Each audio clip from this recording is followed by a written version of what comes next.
If your Roku TV is acting up on you, fix it with the factory data reset, and this is how you do it. You have two ways to make this happen. First, we're going to do it with the remote.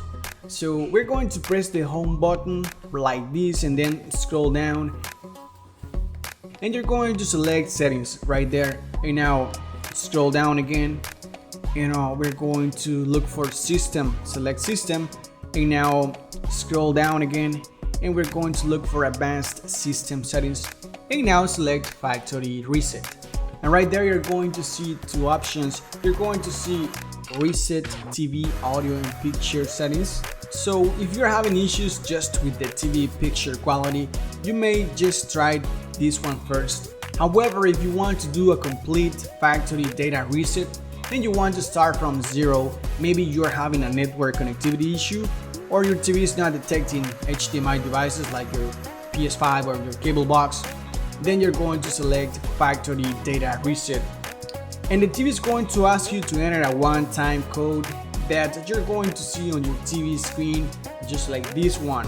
You're going to enter that code like I'm doing it right now, and then you're going to select OK. And now select Start Factory Reset. And now just let the TV reboot by itself. Then you're going to have to go through the setup process. If you don't know how to do it, then click on the video on the right side of your screen and I'm going to show you how to do it.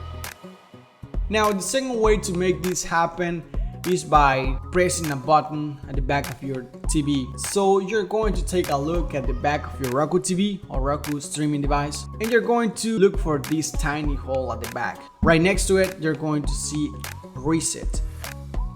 We're going to use either a paper clip or an eject pin like this one, the one that you get with your phone. And we're going to push this button right here. We're going to press and hold it for around 15 seconds while your TV is on. And after holding it for 15 seconds, the TV is going to reset by itself. And after a few seconds, you will need to go through the setup process. So make sure your Roku remote control is ready. Something quite important after the factory reset is to link your remote control. You're going to take out the batteries for around 30 seconds and then put them back into the remote, like I'm doing it right now. And then you're going to press this tiny button for around 5 seconds. Let me show you how.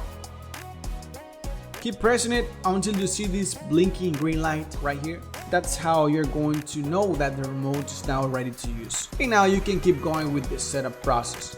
So if you are still having issues after all these steps, let me know in the comments down below and I will be more than glad to help you further, okay? Thanks so much for watching. Bye bye now. You take care.